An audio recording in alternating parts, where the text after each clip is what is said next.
Hi, Dr. Conley again. Wanted to talk with you about functionalism and deviance. Remember, functionalism says society is a whole unit made up of interrelated parts. And so how does deviance function in society?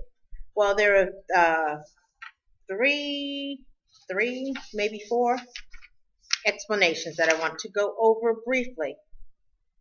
Okay, remember Emile Durkheim? He talked about social forces and social integration and organic solidarity.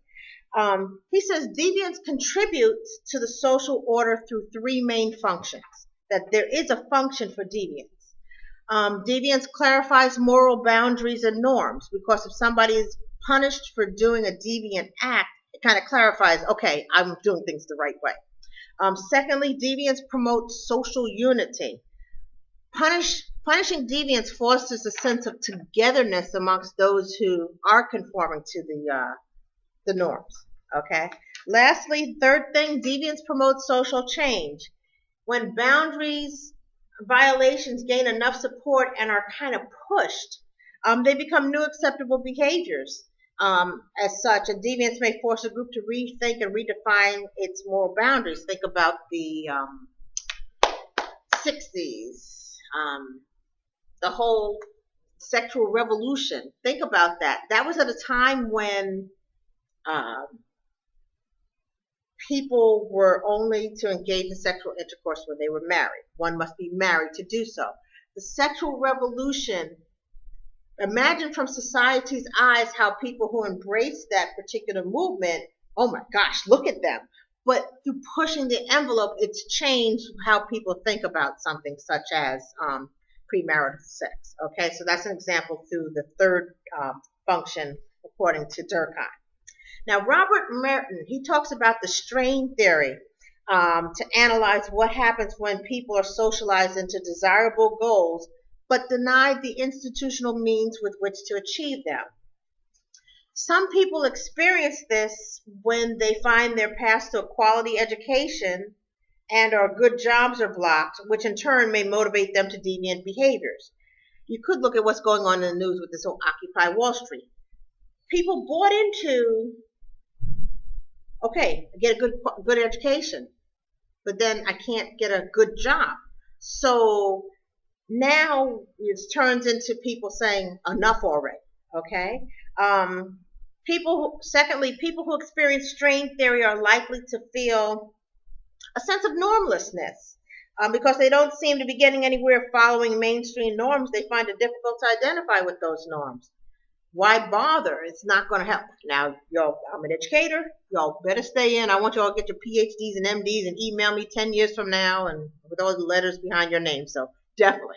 All right. Not an option for y'all. Okay. Lastly, people who experience strain are likely to...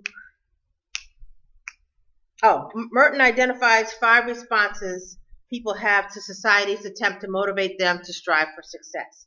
Some people, the five responses, some people conform, using socially accepted means to try to reach cultural goals. Innovation, accepting the goals of society but using illegitimate means to try to reach them. Okay, we're going to talk about that next, the illegitimate opportunity structure. But I ask you, some people that are in types of employment that are perhaps violating norms, are they not buying into society's expectation or desires of wanting to have a house, have a car? Just throwing that out there from a functionalist standpoint. Ritualism, giving up on excelling or advancing in one's cultural goals, but nevertheless maintaining conventional rules of conduct. Okay.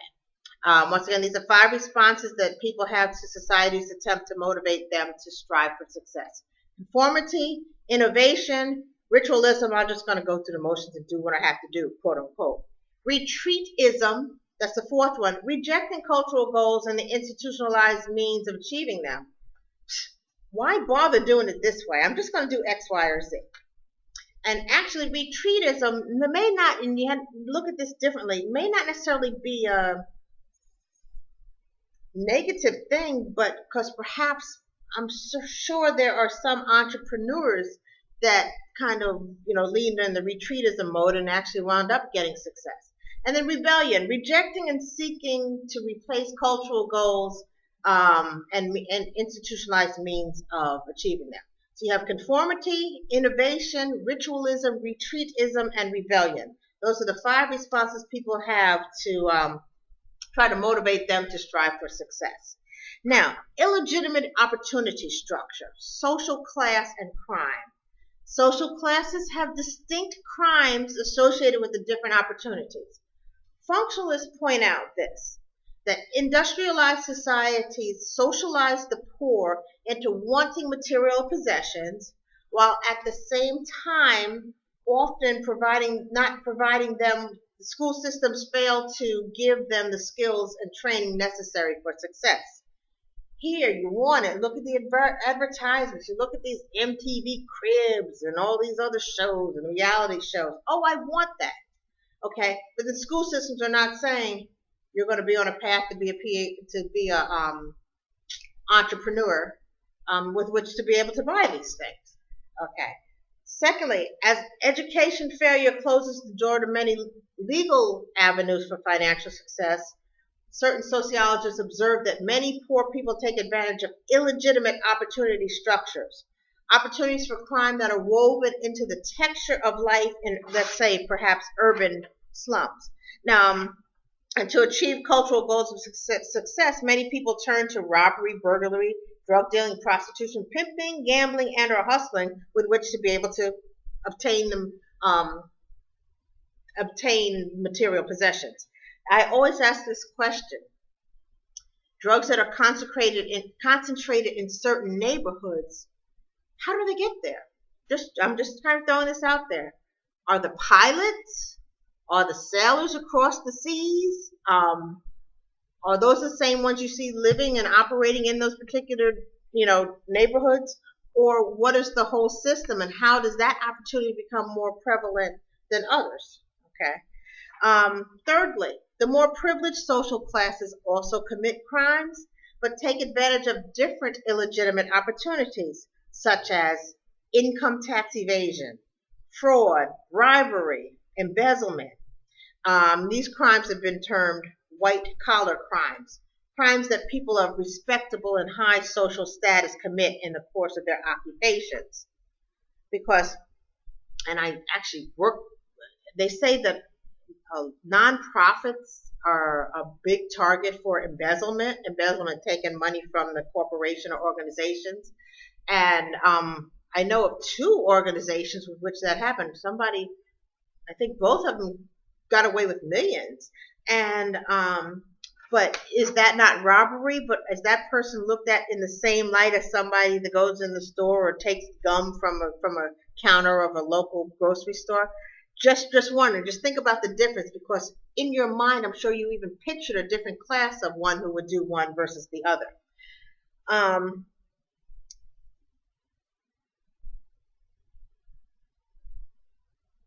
Interestingly, crimes committed by poor people generally receive more publicity, but white-collar crimes are far more costlier and often go unnoticed. For example, unsafe work conditions kill about 100,000 Americans each year. This is 5 times the number of people killed by street criminals. Unsafe work conditions, not following federal guidelines or safety guidelines, unsafe, cutting corners, kills over 100,000 people each year, 5 times the number killed by street criminals. This is white-collar crime. The negligence of not doing something, to me, is just as criminal as choosing to do something deviant. I give an example. I had a friend who was a pharmaceutical attorney for a major company, and you know how certain medications were put on the market and people were dying or suffering from severe related side effects? Think about those commercials. They talk, oh, this drug, after you take this medication, you'll be able to X, Y, and Z. And then they real fast, but the consequences are blah, blah, blah, blah, blah, blah. Think about that. It's kind of like, wow. What my friend said, my friend was one who actually used to go before like the agency, FDA, to get medications approved, that in the trials that they do over time, they know that people are going to die, but the quote unquote cost or the profit that will be made is so incremental that it can pay for any perhaps class action lawsuits. And we've actually seen this happen in the making. So, knowingly marketing a substance on the streets that can harm people versus knowingly creating a medication that can harm or kill people too from a corporation, what's the difference? Or is there a difference? Or, as Howard Beckett says, it's the reaction to the act that determines whether something's deviant. Okay, and lastly, functionalism crime among female offenders is increasing, with the exception of murder and gambling. As females have become more professional, they're involved in embezzlement, fraud, and forgery has increased. And actually, the two people that I'm aware that did embezzlement were actually both female. Okay, that's functionalism and deviance, and I will see you in a second with conflict theory.